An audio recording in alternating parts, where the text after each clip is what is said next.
So this morning, in addition to being myself, Pastor Katie, I am also Yvonne, who is home because Audrey has the flu, and the dog is sick as well. So as I begin our stewardship talk, this is what Yvonne had to share with you all. During our stewardship campaign, we have heard different perspectives from members about how they have experienced God's grace through our church. More specifically, I believe we have heard about God's steadfast love in each of our grace stories.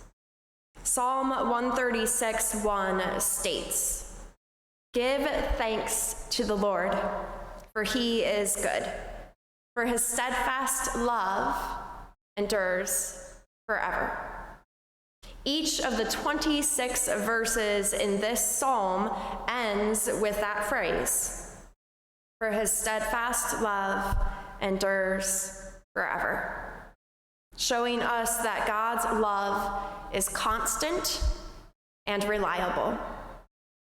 Your support during our stewardship campaign and through the year makes it possible for grace to be constant and reliable as a conduit for God's steadfast love. Let me remind you of the stories we have heard over the past month. First, we heard about Beth's life journey at Grace and how it has been filled with love through service and purpose. Next, we felt love through Fifi's account of how she found grace during a difficult time after her meaningful and fulfilling campus ministry came to an end. Carter shared how the love of Grace members encouraged his family to call Grace home and get involved. Finally, Lauren told us about the wonderful work of GICC spreading God's word and love through the children. Through these powerful grace stories, we learned how God's steadfast love is tangible through Grace Lutheran Church. These are just 4 stories. Can you imagine how many lives Grace has touched? We are spreading God's steadfast love within the walls of Grace and to the larger community outside through worship, fellowship, Bible study, service, and sacrifice. We are exclaiming, "You are loved." God's steadfast love that we channel and spread through Grace, this church, would not be possible without you. So thank you for your steadfast generosity.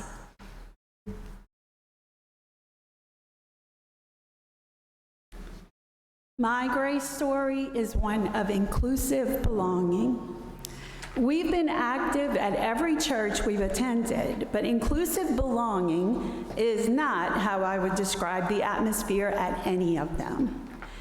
At one church, after years of being valued members of the worship team, AJ and I were asked to step away, not because we'd done anything wrong or had any lack of talent or dedication, but simply because we had aged out and no longer fit the youthful image the congregation wanted to present. At that same church, our oldest son, PJ, who was 12 at the time, was starting to give us trouble, and attending the youth group activities at church was the only constructive way we could get him to do anything without a battle. But the youth director told us that he was too much of a distraction and a possible negative influence on the other kids, and so he was no longer welcome. At another church, our youngest child constantly heard messages about the evils of homosexuality and the LGBTQIA2+ community. We didn't know it at the time, but Joshua was struggling with his gender identity. When we came to Grace, we were welcomed with open arms and invited to be involved however we saw fit. We've been here for about 12 years now, and during that time, no one at Grace has ever told us we were too old or that our kids were too troubled to become welcomed and involved. In fact, when PJ overdosed on drugs and died in 2018, it was a Grace member who anonymously paid for his cremation, and all of you who supported us in that, and all of you who helped us process our grief. Our son, Joshua, has since transitioned to become our daughter, Olivia, and she was supported in that transition by many of you who have been beyond kind to her. The Grace mission statement when we started worshiping here had no mention of the words inclusive belonging, but the practice was already in place, and that is why we love being at Grace and sharing our gifts, financial and otherwise, with this ministry.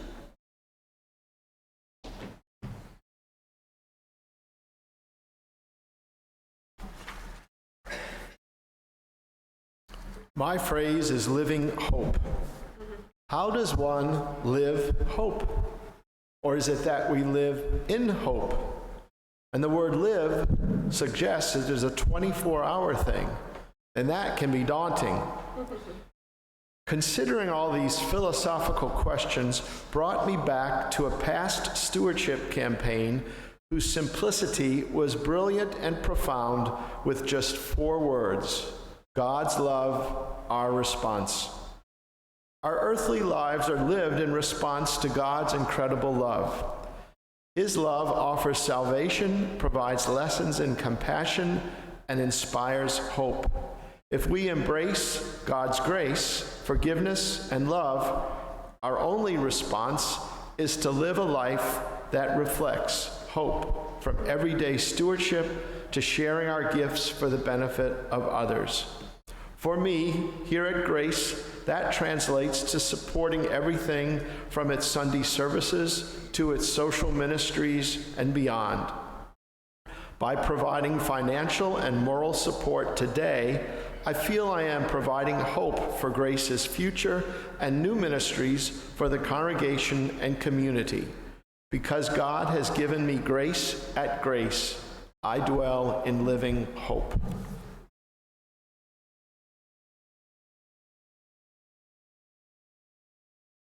Good morning. It is my pleasure and privilege to be finishing this year's stewardship campaign today, at least finishing the part that you'll hear people from the altar. And I want to end the campaign by lifting up gratitude, a word I often use when discussing stewardship, because I am very grateful. First, I want to thank those wonderful Grace members who spoke of the blessing Grace has been to them: Beth, Fifi, Carter, and Lauren. I am grateful for their willingness to speak and the time, energy, and thoughtfulness with which they spoke of how they experience steadfast love, inclusive belonging, and living hope here at Grace. I am also grateful for those who recorded videos further addressing the importance of supporting Grace with financial commitment. I want to thank the wonderful stewardship team, Pastor Katie, Dennis, Yvonne, and Tina. I believe I've mentioned before that this is the best stewardship team I've ever been a part of. Collectively, they contributed time, energy, and creativity to emphasize the spiritual bases of stewardship as we develop this year's campaign.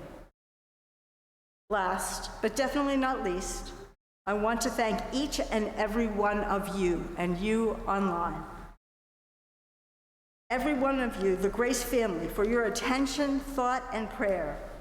I am so grateful that together we have talked, listened, prayed, and committed to supporting another year of experiencing steadfast love, inclusive belonging, and living hope here at Grace.